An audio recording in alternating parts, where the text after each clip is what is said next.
American journal of clinical নিউট্রিশনের এক গবেষণায় প্রকাশিত হয়েছে প্রতিদিন 30 থেকে 40 গ্রাম পনির গ্রহণ করলে টাইপ 2 ডায়াবেটিস রোগের 8% ঝুঁকি কমাতে সাহায্য করে। 100 গ্রাম পনিরে রয়েছে 18 গ্রাম প্রোটিন, 20 গ্রাম উপকারী ফ্যাট, এছাড়া রয়েছে মিনারেল, কার্বোহাইড্রেট, এনার্জি, ক্যালসিয়াম ও ফসফরাস সহ আরো অনেক উপাদান। আমরা দেখি অনেক মানুষের বয়স হওয়ার পরেও তাদের দেখতে অনেকটা ফ্রেশ, সুঠাম ও সুস্বাস্থ্যের অধিকারী মনে হয়। কারণ হচ্ছে একটাই, তাদের খাদ্য তালিকায় রুচিসম্মত ও পুষ্টি ভিটামিন সমৃদ্ধ খাবার থাকে ডেইলি রুটিনে, যার ফলশ্রুতিতে অনেক বয়স হওয়ার পরেও ওনাদের দেখতে অনেক সুন্দর এবং কম বয়সী মনে হয়। এমন একটি খাবার হচ্ছে কটেজ বা কুকিং পনির। 10 কেজি খাঁটি গাভীর গরুর দুধ থেকে মাত্র 1 কেজি ভালোসম্মত কুকিং পনির।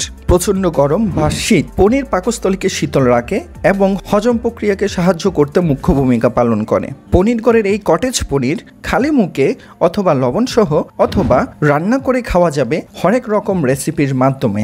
তাই আর দেরি না করে আজই অর্ডার করে ফেলুন পনির ঘরের স্বাস্থ্যসম্মত আমাদের এই কটেজ পনির। বিস্তারিত জানতে বা অর্ডার করতে ভিজিট করুন আমাদের ওয়েবসাইটে অথবা কল করুন স্ক্রিনে দেওয়া এই নাম্বারে।